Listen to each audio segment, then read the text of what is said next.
Something's gone awfully wrong here. Oh, hi there. Hi. Do you know what separates good art from bad art? Is art good just because you like it? No, of course not. That's crazy. So then, what makes good art? Are there guidelines that we can follow to consistently create good art and spot bad art when you see it? Like an objective way to categorize good or bad? I'm Marc. I'm a professional artist and an art teacher. And in this week's episode of my weekly series I call YouTube Art School, we'll look at the 3 main characteristics of good and bad art. Oh yikes, quickly, let's get this class started.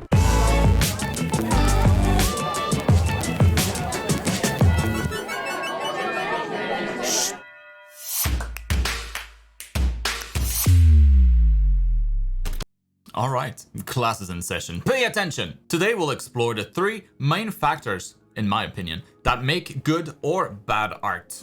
I'm not an all-knowing curator of art, so I'll try to approach this not based on my personal preference, but instead I'll point out differences that are both objective and subjective, with the goal that you'll be able to take this information and be more critical of art. Your own, maybe. After you pay the class fee of either 1 like or 1 sub. Obviously. No stealing. Also, I'll let this video time-lapse play in the background here, so you get something to watch if you don't care for the topic. But you should care. It will directly impact your art and how you see art in general. That's real. Now, I'm sure you've heard before that art is subjective, that someone can love a piece while at the same time you can hate it. But is it really subjective? Partially maybe, but mostly it's not. Say what? I'll explain, and by the end of this class you'll be better equipped to create and recognize good art and avoid bad art. Ugh, gross. First, the key difference between good and bad art is how boring bad art usually is. The boringness of it. Is that a word? We start with this because it's just everywhere. Most art is boring. Now, what is considered boring will be different depending on your age and experience. It's not black and white. Generally speaking, as you get older, you'll have seen more things and you'll need more to be impressed, right? As you see something over and over again, it loses its novelty. It gets boring. A young artist, on the other hand, might be easily impressed by art that's not particularly interesting to others, just by the fact that it's new to them. So boring art is often just a rehash of something that's been done before many times. Like a simple female character in a basic pose. Wait. Oh no.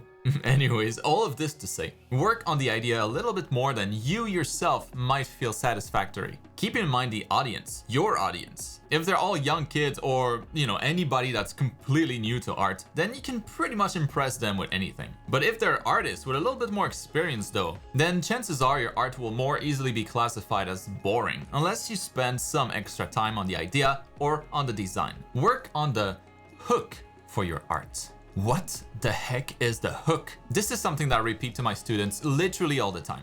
What I call the hook in art is just the one main distinguishing aspect about the artwork. What makes it stand out? If you're drawing a character, for example, or an environment, you should be able to describe it accurately with a short sentence. If the hook is solid, anyone should be able to quickly spot it in a crowd of characters based on that short description. For example, a voodoo zombie pirate captain.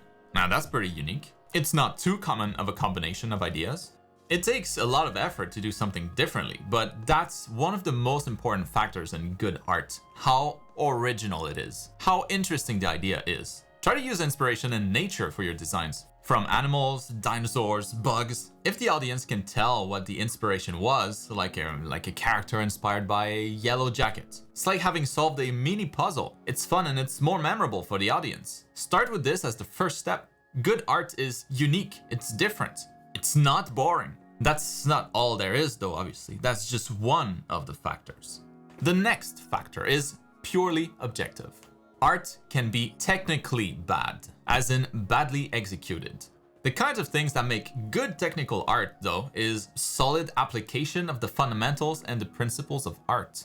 Good art displays knowledge, experience, mastery of the craft. I think the more experience you get, the more weight this factor has. Usually people without much art experience won't place much importance on it because it's hard to gauge how well something is made if you don't know what goes into making it. The more you learn about the art fundamentals, about perspective, gesture drawing, construction, anatomy, design, color and light theory, and composition, the better equipped you'll be to discern good art from bad art. You should check the video I made going over all of those fundamentals in more detail, by the way. Link in the description. Anyways, the more we improve, the better we can tell good art from bad art, basically. You've probably noticed this already, just by looking at your old art. I think we all look back and think that what we used to do isn't particularly good anymore. Just like we'll probably look back at our current level today in 10 years from now and think that we used to suck.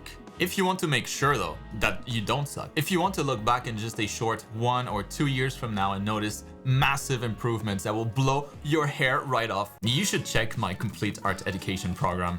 That was a smooth segue, wasn't it? You can find a coupon for a big discount in the video description along with the link to the program. We're almost at 11,000 students, so thank you if you're one of them.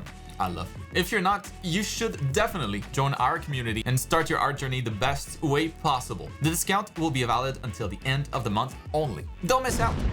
Now, back on topic. Let's look at the next factor that helps distinguish good art from bad art. The last factor. So what is it? Well, good art is emotionally engaging.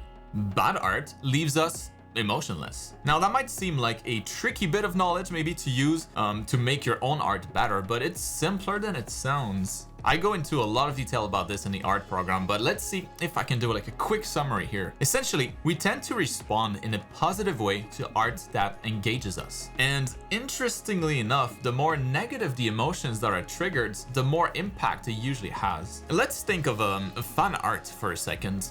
Why is this so popular? In my opinion, it's because it automatically triggers nostalgia, a negative emotion. Imagine you loved a movie or a show and you see a fan art of your favorite character. Instantly, you're kind of transported back in time. It helps you recall the good time you had watching that show. It's a negative feeling because it's basically sadness, you know, it's a feeling of loss that this plays into. The show is over, all you're left with is a memory of it. That's sad. And it's not much different than looking at like old photos of your kids maybe when they were little, if you have any obviously, or old photos of good memories. Maybe a loved one that you lost. It's a sort of grief for something that we don't have anymore, only in memories. Now this is taking a dark turn, but what's important is that this stuff is powerful. If you can work to infuse your art with elements that might trigger those kinds of emotions, it's usually good for your art. Now, of course, you can always focus on positive emotions too. That works very well. But the more negative, the more potent. But how do you actually apply this other than with fan art? Well, it could be how the characters in your piece interact with one another, or by, you know, what they're doing. It could be by bringing attention to a particular object with a certain meaning, you know, in an environment piece. The emotions can definitely be on a lower scale too, like I said, as long as the viewer makes a connection with it. Even like the color palette of an artwork could help spark emotions if it's something significant to the viewer. Imagine you see a character design and it's using the colors of your country's flag.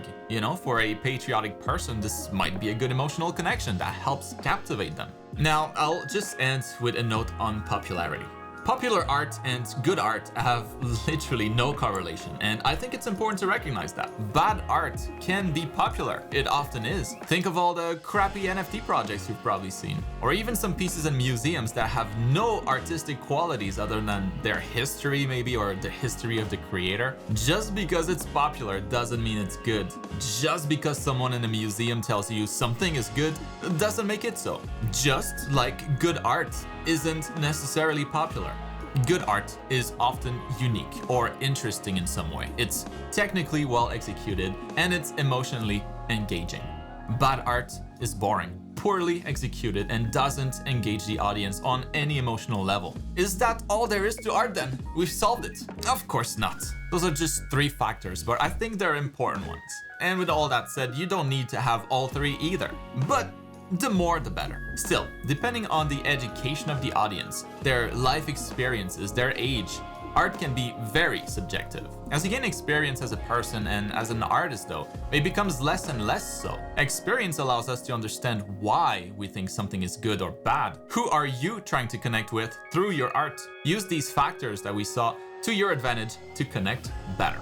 Also, remember, regardless of what you think about your own art, the majority of people out there are no artists. They can't really judge you well on the technical aspect of it, so it still leaves you 2 big factors to play with. Make sure it's not boring, and make sure it connects with them on an emotional level, and keep working hard to level up the technical factor little by little as you get better. And that's going to be a wrap for this week's class. Did it help? Share it with at least 1 million people if it did. I'm afraid it's the law. Also, it's time for a free brush set. What? You can download one of my 2 main brush sets for free if you haven't already. Link in the video description. And of course, make sure you have notifications enabled to be on time for next week's class. And meanwhile, check out these other popular classes you might like. See you over there in the next class.